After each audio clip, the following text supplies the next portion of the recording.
अस्सलामुअलैकुम फ्रेंड्स, आप मेरे चैनल पर पहली बार आए हैं तो मेरे चैनल को ज़्यादा से ज़्यादा सब्सक्राइब करें, लाइक शेयर और कमेंट करें। सब्सक्राइब करके मुझे सपोर्ट करें। बेल आइकन का बटन दबाना ना भूलें ताकि आने वाली वीडियो की नोटिफिकेशन आप तक पहुंच सके। शुक्रिया। ये कहानी पूर्ण रूप से काल्पनिक है, जो सिर्फ मनोरंजन हेतु लिखी गई है। अरे रिया, कितना टाइम लगाती हो तुम? कम से कम आज तो जल्दी कर लेती। पता है ना, आज वो दिन है जिसका हमें सदियों से इंतजार है। पूजा झुंझलाती हुई रिया को डांट रही थी। अरे यार, तुम तो जानती हो कि मैं कोशिश कर लूं, मुझसे उठा नहीं जाता। रात के सन्नाटे को चीरते हुए सुषमा के कदम बदहवास से बढ़ते ही जा रहे थे। अभी बस कुछ दिन पहले ही उसकी शादी हुई थी और आज मेहंदी का रंग भी नहीं छूटा था, पर ससुराल वालों से भागना पड़ गया। उसे बार बार पीछे मुड़कर देखती, मानो कोई उसका पीछा कर रहा है। चेहरे पर डर का साया फैला हुआ था। सामने से आती गाड़ी की आवाज भी उसे सुनाई नहीं दी। गाड़ी में अचानक से ब्रेक लगाई, वरना सुषमा का तो आज अंत ही हो जाता। गाड़ी में बैठे शख्स को देखते ही सुषमा वहीं बेहोश होकर गिर पड़ी। गाड़ी चालक भी सुषमा को देखकर हैरान रह गया। कई सालों पहले के रिश्ते जागृत हो उठे।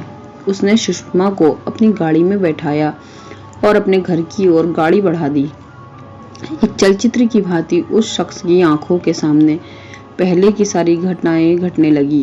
बार बार वो पीछे मुड़कर सुषमा की मासूम चेहरे पर नजर डालता। आखिर ऐसा क्या हुआ होगा जिसके कारण सुषमा भागी जा रही थी? यही सब सोच उस शख्स के दिमाग में चल रही थी। कुछ साल पहले की बात है, सब कुछ नॉर्मल था। सुषमा की जिंदगी में वह और सुषमा दोनों एक ही कॉलेज में पढ़ते थे। बहुत ही सुंदर और संजीदा लड़की थी सुषमा। हर किसी के साथ अदब से पेश आना और सबकी मदद करना उसके स्वभाव में शामिल था। उसकी यह खासियत पूरे कॉलेज में मशहूर थी।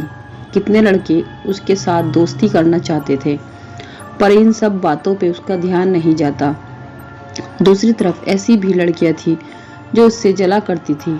उनमें से एक थी उसी के साथ पढ़ने वाली लड़की जया, जिसकी आंखों में सुषमा किरकिरी की भांति खटकती। नाटी और सांवली जया हीन भावना का शिकार थी, पर पैसे का रोग उस पर हमेशा छाया रहता। इसी को अपना हथियार बनाकर मिडिल क्लास से ताल्लुक रखने वाली सुषमा को आड़े हाथों वे ले लेती रहती। जया की हमेशा कोशिश रहती कि किसी तरह से सुषमा को नीचा दिखाए। सुषमा के पिता एक साधारण से कर्मचारी थे। माँ हाउसवाइफ, एक छोटी बहन थी जो अभी स्कूल में पढ़ रही थी। सुषमा के पहनावे भी साधारण होते। वहीं दूसरी तरफ जया का परिवार रईस था। उसके पिता की एक बड़ी फैक्ट्री थी जिसमें हजारों लोग काम करते। इस बात की धौंस हमेशा सुषमा को रहती थी। तुम्हारे पिता जैसे हजारों कर्मचारी मेरे पिता के साये में काम करते हैं। उस दिन तो हद ही हो गई। सुषमा ने जैसे ही कॉलेज में प्रवेश किया, तभी जया ने सामने आकर टोका कि अरे यार, आज फिर से तुमसे परसों वाला ड्रेस पहन ली। ये सुनकर जया के साथ वाली लड़की खिलखिलाकर हंस पड़ी। सुषमा को बहुत शर्मिंदगी हुई, पर उसने कुछ कहा नहीं। जया एक भी मौका नहीं छोड़ती सुषमा को शर्मिंदा करने में। सुषमा कभी कभी एकांत में जाकर रो पड़ती। उसी के कॉलेज में राजवीर नाम का एक लड़का पढ़ता था। क्या जया की हरकतें खुद उसे भी पसंद नहीं आती। बहुत दिनों से वह सुषमा पर ध्यान दे रहा था। सुषमा के स्वभाव से वह काफी उसकी तरफ खींचा चला आया। जब भी सुषमा अकेले में बैठी होती, वह उसके पास चला आता, कभी सहानुभूति के तौर पर तो कभी नोट्स के बहाने। सुषमा को धीरे धीरे वह अच्छा लगने लगा। राजवीर और सुषमा अक्सर एक दूसरे के साथ नजर आते रहते। पूरे कॉलेज में उनकी दोस्ती की चर्चा होने लगी। यह बात जया को बिल्कुल पसंद नहीं आ रही थी। सुषमा को वह खुश कैसे देखती। कभी किसी लड़के ने उसके साथ दोस्ती तक नहीं की थी। एक षड्यंत्र उसके शातिर दिमाग में दस्तक देने लगा। उसके कॉलेज में एक कमरा था जो सालों से बंद पड़ा था। सभी को यह मानना था कि वहां पर किसी आत्मा का वास है। डर के कारण कोई आसपास भी नहीं फटकता। ये बात कितनी सच थी ये कोई नहीं जानता, पूरे कॉलेज में ये बात फैली हुई थी, जो कि गलती से उस कमरे में चला जाए तो वापस जिंदा नहीं लौटता। उस कमरे में ही एक खिड़की भी थी जो खुली थी, पर अंदर इतना अंधेरा था कि कुछ दिखाई नहीं देता। उस कमरे की चाबी कॉलेज के गार्ड के पास रहती थी। जया ने अपने प्लान में कॉलेज के कुछ छात्रों को भी शामिल कर लिया। उन लड़कों ने चाबी किसी तरह से हासिल कर ली। उधर सुषमा आने वाली आशंका से बेखबर राजवीर के साथ खुश थी। कॉलेज में वार्षिक उत्सव की तैयारी चल रही थी। रात का समारोह था। सुषमा और राजीव एक नाटक का मंचन कर रहे थे। जब फंक्शन खत्म हुआ तो जया सुषमा को बहला फुसलाकर उस कमरे के पास ले आई। वहां से पहले छिपे हुए लड़के ने उसे कमरे के अंदर धक्का दे दिया और बाहर से ताला लटका दिया। फिर सब आपस में हंसने लगे। उनकी योजना सुषमा को बस कुछ घंटों के लिए ही बंद करने की थी। उधर राजवीर ने जब अपने आसपास सुषमा को नहीं देखा तो खोजने लगा।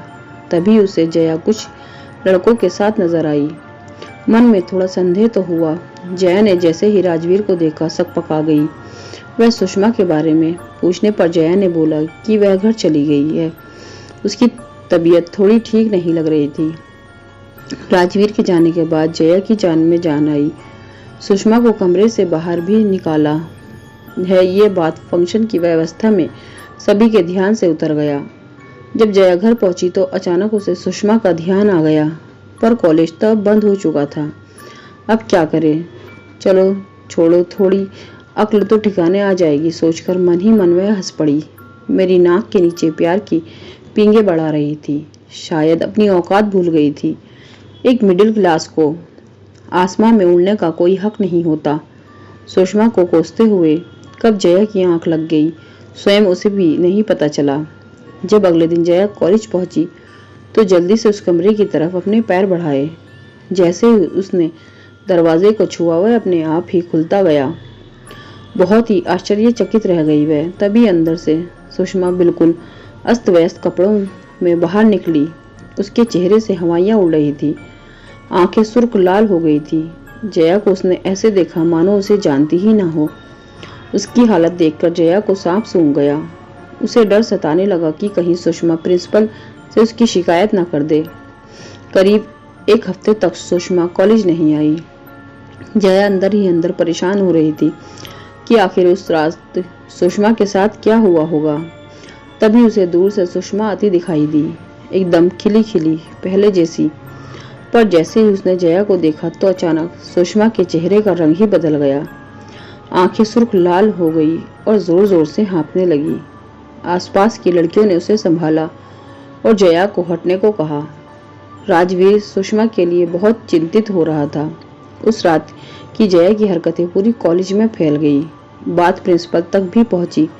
इसके लिए जया को बहुत फटकार मिली और साथ में चेतावनी भी। पैसे के रुतबे ने आगे की कार्यवाही को वहीं पर रोक दिया। इसी तरह से दिन बीतते गए। सुषमा सबके साथ नॉर्मल रहती, पर जया को देखते ही पता नहीं उसे क्या हो जाता। पर सुषमा के साथ कुछ तो हुआ था। उसके स्वभाव में भी परिवर्तन होने लगे। कभी वो एक ऐसा बर्ताव करती मानो वह लड़की नहीं लड़का हो। फिर अचानक से लड़की की छवि उसमें आ जाती। राजवीर में भी अब उसकी कोई दिलचस्पी नहीं रही, मानो कभी उसने राजवीर को चाहा ही ना हो। पर जया के साथ तो उसका रूप ही अलग हो जाता। कॉलेज की पढ़ाई खत्म होने वाली थी। यहाँ से निकलने के बाद सभी के रास्ते अलग अलग हो जाएंगे। राजवीर सुषमा से बहुत प्यार करता था और अपने जीवन का हिस्सा भी बनाना चाहता था। पर सुषमा पहले जैसी सुषमा नहीं रही। पता नहीं किन ख्यालों में खोई रहती। कभी अपने आप से तो कभी ऐसे बातें करती मानो सामने कोई बैठा हो। पूछने पर शक पका जाती। उसकी मानसिक स्थिति ठीक नहीं रहती। उसके माता पिता बहुत चिंतित रहा करते। आखिर उनकी फूल जैसी बेटी को किसकी नजर लग गई। फिर उन्होंने सोचा कि अगर इसकी शादी कर दी जाए तो हो सकता है कि अपने पहले वाली जिंदगी में फिर से लौट आए। कुछ दिन के बाद राजवीर को सुषमा के शादी की खबर से मिली। सुनकर निराश हुआ, पर कर भी क्या सकता था। शायद सुषमा की हंसी फिर से लौट आए। यही सोचकर राजीव संतुष्ट रहा। सुषमा की शादी के बाद राजवीर बहुत मायूस रहने लगा था, पर जिंदगी तो यहीं पर खत्म नहीं होती। अपने आप को व्यस्त रखने के लिए वह एक प्राइवेट कंपनी में नौकरी करने लगा। घर के खर्चे चलाना भी जरूरी थे। पिताजी इस दुनिया में नहीं रहे। परिवार में माँ और एक छोटी बहन थी। माँ कहते कहते थक गई कि बेटा शादी कर ले, मरने से पहले बहू का मुंह देखना चाहती हूँ। पर राजवीर ने तो जैसे शादी न करने की कसम ही खा ली थी। उस रात वह ऑफिस से देर रात काम करके घर लौट रहा था जब सुषमा उसकी गाड़ी से टकराते टकराते बची। विचारों के झुरमुट में उलझकर कब वह घर तक आ गया, स्वयं उसको खुद को भी नहीं पता चला। नियति ने दूसरी बार उसकी प्रेयसी से उसे मिलाया था, पर वह चाहकर भी पुराने दिन नहीं लौटा सकता। अब सुषमा किसी की ब्याहता थी, उसके रास्ते अलग जा रहे थे। गाड़ी को घर के नीचे खड़ी करके उसने नौकर को आवाज दी, फिर उसके सहारे से सुषमा को पिछली सीट से उठाया और घर के अंदर ले गया। माँ ने एक अनजान लड़की को राजवीर के साथ देखा तो चौंक पड़ी। कई सारे सवाल मन में घुमड़ने लगे। राजवीर ने माँ को इशारे से चुप कराया और फिर सुषमा को कमरे के अंदर लिटा दिया। खुद वहीं सिरहाने बैठकर उसके होश में आने का इंतजार करने लगा।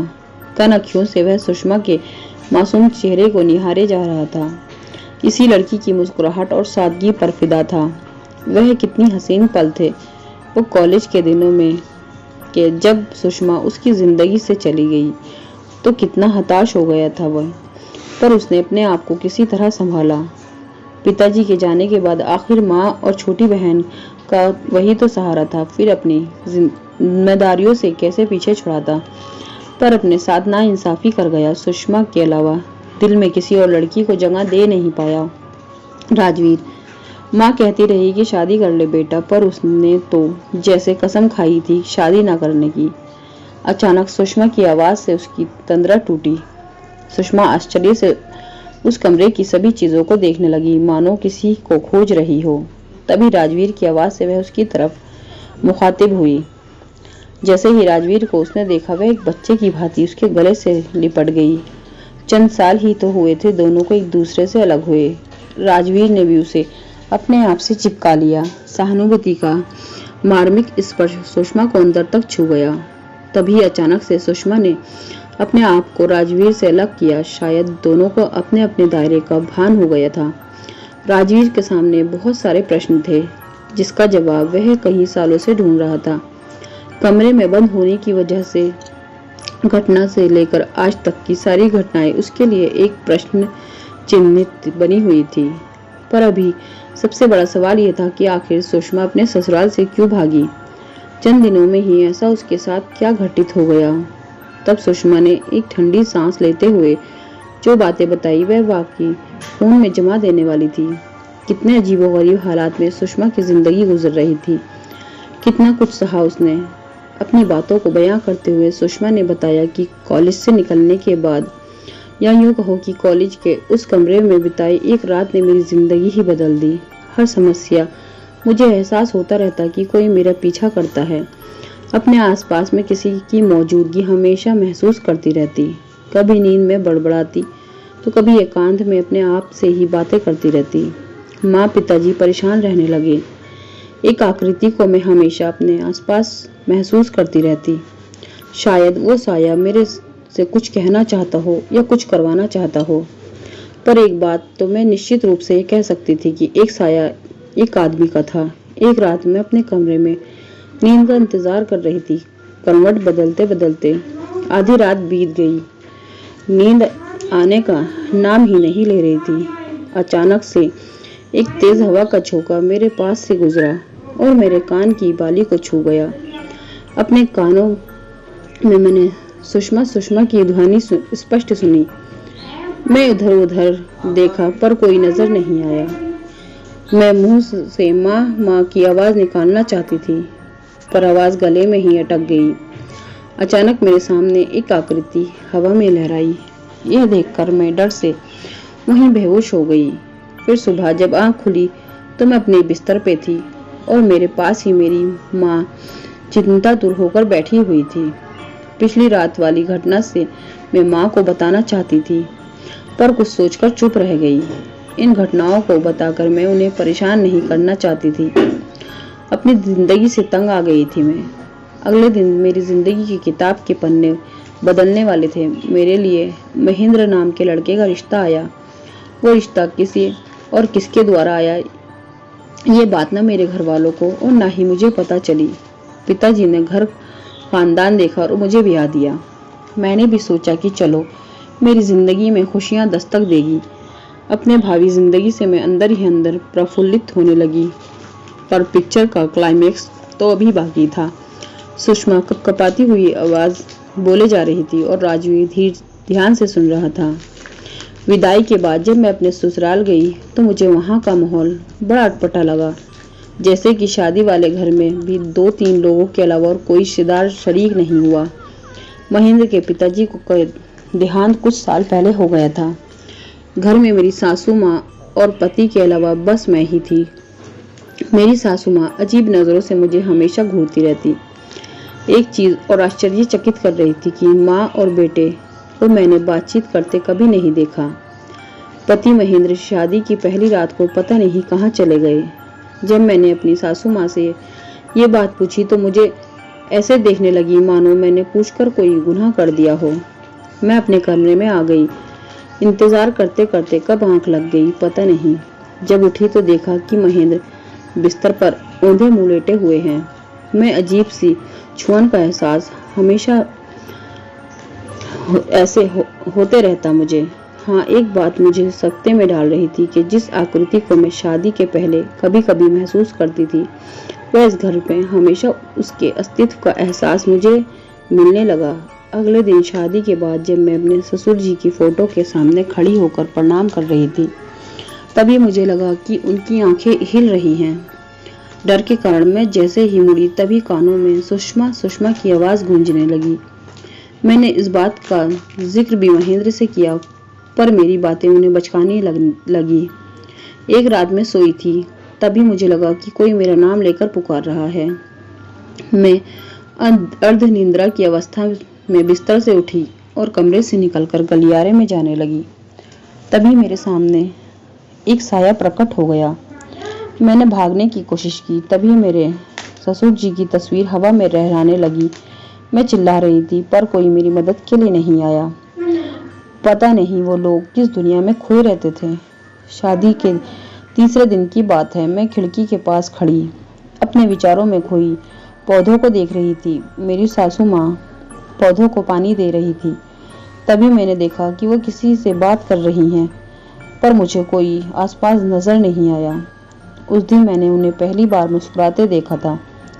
मैं दौड़कर उनके पास गई तो मुझे देखते ही उनके चेहरे के रंग ही बदल गए और एक खामोशी की चादर उन्हें चेहरे पर आ गई। तभी मुझे लगा कि कोई हठात वहां से गुजरा हो। महेंद्र से भी बताने का कोई फायदा नहीं था। उस दिन के बाद से मैं अपनी सासू माँ पे नजरें रखने लगी। इतना तो मैं समझने लगी थी कि मेरे साथ जो कुछ भी हो रहा है ये लोग इस बात से अनजान नहीं हैं बल्कि अनजान बनने का दिखावा कर रहे हैं। महेंद्र को भी इन बातों का पता जरूर होगा पर मेरे सामने हमेशा अनजान बने रहते हैं। यहाँ तक कि माँ बेटे भी आसपास में बातचीत नहीं करते। वो रात में कभी नहीं भूल सकती जिसके कारण मुझे इस घर से पलायन होना पड़ा। एक रात एक अजीब सी बेचैनी ने मेरी आंखें अचानक से खुल गई। पास में देखा तो महेंद्र कहीं दिखे नहीं। आखिर इतनी रात को कहाँ गए होंगे सोचकर बिस्तर से उठी। मुझे प्यास भी लग रही थी। मैं पानी के लिए किचन की तरफ जाने लगी। तभी सासू माँ के कमरे से लाइट जलते देखा। सोचने लगी कि इतनी रात को जाग क्यों रही हैं। मैंने उनके कमरे की तरफ मुड़ी। कमरा अंदर से बंद था कि होल से मैंने जाकर देखा कि महेंद्र और उनकी माँ आपस में बातचीत कर रहे थे पर वहाँ आसपास कोई तीसरा भी था जिसके साथ उनकी बातचीत चल रही थी। आसपास देखा पर कोई नजर नहीं आया। तभी सामने के शीशे में एक उभरती आकृति दिखाई दी। उस साये को देखकर मेरे गले से आवाज निकलनी ही बंद हो गई। जो तीसरा आदमी था वो बिल्कुल मेरे ससुर जी थे जो अपनी पत्नी और बेटे से बातचीत कर रहे थे। मेरा पूरा शरीर ठंडा हो गया। इसका मतलब था कि जिस आकृति का एहसास मुझे हमेशा होता रहता था वे मेरे ससुर जी ही थे। ये बात इन दोनों को ही पता थी। आखिर वे मेरे पीछे क्यों पड़े हुए थे? ये सब देखकर मैं इतनी घबरा गई कि तुरंत वहां से भाग निकली। मेरे हाथों से अभी मेरी मेहंदी भी नहीं छूटी थी और अपने ससुराल में मेरा पलायन हो गया। उस रात मैं भागती ही जा रही थी कि तुम मेरे सामने आ गए। मेरे दिमाग में वो सारी चीजें इस तरह बैठ गई कि मुझे हमेशा लगा रहता है कि कोई मेरा पीछा कर रहा है। दो आंखें मुझे हमेशा घूरती रहती है। मैं किसी से बात करती हूँ पर बाद में पता चलता है कि वहां पर तो कोई है ही नहीं। कहते कहते सुषमा रो पड़ी। पता नहीं क्यों मेरे साथ ऐसा हो रहा है। अपनी जिंदगी में इतनी खुश थी, तुम्हारा साथ मुझे इतना भाता था, पर उस एक रात को मेरी जिंदगी की सारी कहानी ही बदल दी। आखिर जया का मैंने क्या बिगाड़ा था? राजवीर ने सुषमा को ढांढस बंधाया और बोला कि हमें यह पता लगाना पड़ेगा कि महेंद्र के पिताजी क्यों तुम्हारे पीछे पड़े हुए हैं और ये सब बातें उनके घर से ही पता चलेगी। तभी अचानक से राजवीर के दिमाग में एक बात कौंधी और सुषमा से पूछने लगा कि आखिर उस रात कमरे में ऐसा क्या हुआ? तुमने क्या देखा जिससे तुम्हारे सारे अस्तित्व को ही बदल दिया? यहाँ तक कि तुम्हारी शादी का भी इस कमरे से ही संबंध लगता है। उस कमरे की सच्चाई आखिर क्या थी? महेंद्र का पिता का उस कमरे में से जरूर कुछ न कुछ समानता है, तभी तो ये सारी घटनाएं उस रात से शुरू हुई। राजवीर की बातों ने सुषमा को चौंका दिया। वह पसीने से नहा उठी। उसका सारा शरीर कांपने लगा। अगर राजवीर उसे नहीं संभालता तो वह वहीं पर गिर जाती। उस रात का जिक्र उसने किसी के साथ नहीं किया था। फटी आंखों से उसने बोलना अपनी आप बीती सुनाते हुए कहा कि उस रात जब मुझे जया ने बंद कमरे में धक्का दिया था, उस खौफनाक पल को मैं कभी नहीं भूल सकती। अंदर कमरे में पूरा अंधेरा फैला हुआ था। हाथ को हाथ नहीं सूझ रहा था। अचानक किसी के बुदबुदाने की आवाज आई। मैंने अंधेरे में ही हाथ मारने की कोशिश की ताकि किसी की उपस्थिति महसूस हो सके। तभी एक पल में कमरा दूधिया रोशनियों से नहा उठा। आसपास देखा पर कोई नजर नहीं आया। तभी मुझे कहीं से एक लड़की के रोने की आवाज आई, पर वह मुझे कहीं दिखी नहीं। दूसरे पल में अचानक से एक छोटे बच्चे का कंदरन सुनाई दिया। मेरी तो सांस ही अटकी हुई थी। सोचा उस समय मुझ पे क्या घटित हो रही होगी जब मैं उन आवाज़ों को सुन रही थी, जो वास्तविकता में थी या नहीं थी। अचानक से कमरे में फिर अंधेरा छा गया। दूसरे ही पल कमरा फिर रोशनी से नहा उठा। कौन था जो मेरे साथ इस तरह का खेल खेल रहा था? मैंने कौन है की आवाज़ भी लगाई, पर कोई सामने नहीं आया। मैं आगे बढ़ने लगी। तभी कोने में मैंने एक लड़की को खड़े देखा। उसके बाल कंधे तक बिखरे हुए थे और वह आगे की ओर मुड़ी हुई थी, मतलब उसकी पीठ मेरी तरफ थी। अचानक से उसे देखकर मैं सिहर उठी। मैंने धीरे धीरे अपने कदम बढ़ाए उसके पास जाने के लिए। तभी वह पलटी। उस रोशनी में मैंने देखा कि गोरे रंग और सामान्य कद काठी की थी वो। मैंने उसे ऊपर से नीचे तक देखा। एक बात तो मैं यह जरूर कह सकती थी कि वह प्रेग्नेंट थी। उससे कुछ पूछने के लिए मैंने मुंह खोला ही था कि वह हवा में लहराने लगी। कमरे में फिर अंधेरा छा गया, मगर उसके रोने की आवाज़ मेरे कानों को फाड़ रही थी। रोशनी का जलना बुझना मेरे दिल को बैठा रहा था। कमरे में फिर रोशनी आ गई। मैंने अपनी आंखें कसकर बंद कर ली। धीरे से जब आंखें खोलने की कोशिश की तो ठीक मेरे सामने वह लड़की खड़ी थी। मैं घबराकर पीछे हट गई। अचानक से वो रोने लगी, फिर हठात दीवार पर चढ़ गई। यह सब देखकर मैं बस गिरने ही वाली थी कि तभी मेरी नज़र उसके पेट पे पड़ी, जिस पर छोटे छोटे पंजे के निशान उभर कर आ रहे थे, मानो वहाँ से निकलना चाह रहे हो। वह किसी बच्चे के पंजे के निशान थे। फिर कमरे में रोने हंसने की आवाज़ें लगातार आने लगी। डर के कारण मेरी आत्मा मेरा साथ छोड़ने लगी और मैं वहीं पर गिर पड़ी। फिर क्या हुआ कमरे में मुझे नहीं पता। अगले दिन जब जया ने दरवाज़ा खोला तो मेरे कदम बहके से आगे बढ़ने लगे। मेरा खुद पर नियंत्रण नहीं रह गया। अपने अंदर मैंने बहुत अंतर महसूस किया। मतलब मैं करना कुछ चाहती पर दिल कुछ और काम को अंजाम दे देता। हाँ, जया को देखते ही पता नहीं क्या हो जाता मुझे, उसके प्रति मेरे अंदर इतनी नफरत कहाँ से आ गई, खुद मैं भी हैरान थी। इतना कहते हुए सुषमा ने अचानक से चुप्पी साध ली।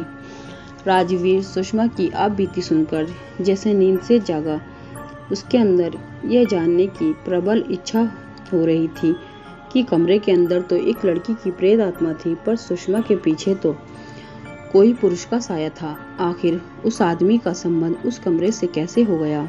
अभी भी बहुत सारे सवाल के जवाब चाहिए थे उसे, जो सुषमा के पास भी नहीं थे। अब वे जवाब महेंद्र ही दे सकता था। राजवीर ने सुषमा के साथ एक योजना बनाई। सुषमा अपने ससुराल जाती तो पहचानी जाती, इसलिए राजवीर ने वहां जाने के लिए अपने आप को तैयार किया। सुषमा ने उसे अपने ससुराल का पता दे दिया। ऑटो ठीक उस पते पे जाकर रुका, पर घर की हालत बाहर से देखकर राजवीर भौचक्का रह गया। जर्जर हालत में वह मकान चीख चीख कर अपनी कहानी बयां करने की कोशिश कर रहा था। राजवीर का माथा ठनका। उसे लगा कि कहीं गलत पते पर तो नहीं आ गया हो। उसने फोन करके सुषमा को वहीं बुला लिया। जैसे ही सुषमा ने घर की हालत देखी, उसके पैरों तले जमीन ही खिसक गई। अभी कुछ दिन पहले तो यह घर सजा हुआ था, अचानक से इसकी दशा इतनी खस्ता कैसे हो गई? क्या सच है? अब कैसे पता करे? चले दोनों ने अपने कदम पीछे कर लिए। तभी मन में ख्याल आया कि चलो आसपास के लोगों से पूछा जाए, हो सकता है कोई इस गुत्थी को सुलझा दे। आसपास नजर दौड़ाई तो घर के ठीक सामने एक ढाबा नजर आया। दोनों के कदम उसी ओर बढ़ गए। जब उन्होंने ढाबे वाले के सामने के घर के बारे में पूछा तो पहले तो वह आदमी चौंका, पर राजवीर ने जब महेंद्र और सुषमा की शादी के बारे में बताया तो उसने अपने कानों पर विश्वास ही नहीं हुआ। क्या बाबू, बेवकूफ़ बनाने के लिए एक मैं ही आपको मिला था? अरे जो अब इस दुनिया में है ही नहीं, उसकी शादी कैसे हो सकती है? ढाबे वाले की बात सुनकर सुषमा को बहुत अचरज हुआ। उसे विश्वास दिलाने के लिए उसने अपने मोबाइल में शादी की फ़ोटो दिखाई, पर फोटो देखते ही खुद वहीं पे धम से नीचे बैठ गई। सुषमा को ऐसे बैठे देख राजवीर ने तुरंत उसके हाथ से मोबाइल लिया और देखने लगा। अब उसकी भी हालत वैसी ही थी। फोटो में सुषमा तो थी, पर महेंद्र कहीं नहीं था। यह क्या माजरा है? आखिर महेंद्र की तस्वीरें मोबाइल से कहाँ गई? क्या ये शादी एक मायाजाल थी? दोनों को कुछ समझ ही नहीं आ रहा था। तब ढाबे वाले ने एक फिरकी ली और दोनों को वहीं बेंच पर बैठने को कहा। साहब, ऐसा लगता है मेम साहब को ज़रूर धोखा हुआ है। काफ़ी साल हो गए इस घर को वीरान हुए। इस घर के मालिक का नाम सुरेंद्र प्रताप सिंह था, जो किसी कॉलेज में काम करते थे। परिवार में पत्नी और एक लौता बेटा महेंद्र, जिसका नाम मेम साहब बता रही है। हंसता खेलता परिवार था। सुरेंद्र जी कुछ साल में रिटायर होने वाले थे। आते जाते हुए सलाम हो जाया करती। मेरे ढाबे की चाय उन्हें बहुत पसंद थी, इसलिए लगभग हर एक दिन मुलाकात हो जाती। बेटे की भी नौकरी लग गई। उस दिन बड़े ही खुश थे वह। अंतिम बार उन्होंने मेरे ढाबे पर आकर चाय पी और फिर बेटे की नौकरी की मिठाई भी खिलाई। उनकी पत्नी घर से बाहर ज़्यादा नहीं निकलती थी। एक दिन अचानक से पता चला कि वे कॉलेज से लापता हो गए हैं। कहाँ गए, क्या हुआ उनके साथ, कुछ भी पता नहीं चला। अब तक जिंदा भी है या नहीं कुछ मालूम नहीं। सुनकर दुख तो बहुत हुआ। भले मानस थे। फिर एक दिन दोनों माँ बेटे ने भी पंखे से लटक कर आत्महत्या कर ली। एक हंसता खेलता घर वीरान हो गया।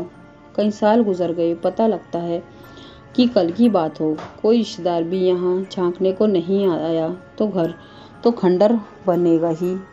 कई लोगों ने तो ये बात भी मोहल्ले में फैला रखी है कि देर रात कोई इधर से ना गुजरे, क्योंकि आधी रात को यहाँ से अजीब अजीब तरह की आवाज़ें आती हैं। यह बात कितनी सच है मुझे नहीं पता। हाँ, घर के वीराने से कदम ज़रूर ठिठक जाते हैं। साहब, मेम साहब जो बोल रही हैं वह कितना सच है मुझे नहीं पता, पर हाँ एक बात ज़रूर पक्का है कि उनकी शादी महेंद्र से भी हुई थी या भ्रम था, पर महेंद्र नाम ज़रूर था सुरेश जी के लड़के का। कहानी सुनकर राजवीर और सुषमा की आंखें फटी की फटी